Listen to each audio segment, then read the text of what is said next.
Je peux même la réserver pour vous parce que c'est un scoop. Nous allons refaire toutes les routes des vins. C'est un essentiel pour nous parce que le no-tourisme est une priorité. L'agritourisme, le no-tourisme, c'est très important pour notre région. Nous avons un littoral très fort avec la Vendée et la Loire-Atlantique, mais nous avons aussi un arrière-pays, un rétro-littoral comme on dit, très riche et notamment autour des vignes et du vignoble. Et donc nous allons refaire l'ensemble des routes des vins pour 2017, ce qui va être formidable pour l'ensemble des touristes qui vont vouloir un peu s'évader et peut-être abuser, bien évidemment avec modération, des très bons vins de notre région. Ce sont des routes qui sont accessibles toute l'année, à la fois dans le Maine-et-Loire, à la fois en Vendée, à la fois en Loire-Atlantique et même en Mayenne et en Sarthe, donc dans tous les départements de notre région.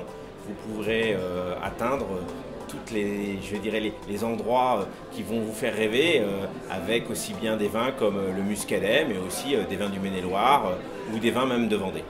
Bon, bah, ça, vous imaginez, nous sommes le territoire où il y a la Vendée. Et donc l'événement international incontournable, c'est le Puy du Fou. Et ce sont l'année prochaine les 40 ans du Puy du Fou. Donc il va y avoir un nouveau restaurant, un nouvel hôtel qui vont être installés dans ce parc formidable qui fait rêver aussi bien les petits et les grands.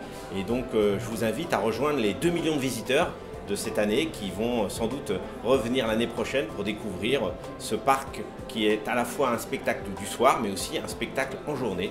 Et donc le Puy du Fou est sans doute l'endroit incontournable des Pays de la Loire. Ah, un coup de cœur, j'ai un coup de cœur pour un territoire qui est le mien en plus, mais aussi un coup de cœur pour un endroit formidable qui est le parc régional naturel de Brière. Le parc naturel régional de Brière est un endroit féerique, un endroit qui est dans l'arrière-pays de la Baule, qui est un endroit aussi très beau et donc j'invite tous ceux qui souhaitent s'évader à la fois dans le monde, je dirais, de la restauration parce qu'il y a de très bons restaurants et puis aussi de s'évader en barque pour se promener sur ce parc qui est vraiment un joyeux de notre région. Donc j'invite l'ensemble des touristes à venir contempler cet endroit, mais aussi profiter de sa richesse culinaire parce que nous avons la cuisine de l'anguille, nous avons la cuisine de la Brière qui est une cuisine très riche et donc où il y a beaucoup de chasse, beaucoup de chasseurs aussi l'hiver. Donc bien sûr à tous ceux qui souhaitent s'évader dans cet endroit peu connu encore, eh ben, je souhaite que tout le monde s'y rende l'année prochaine.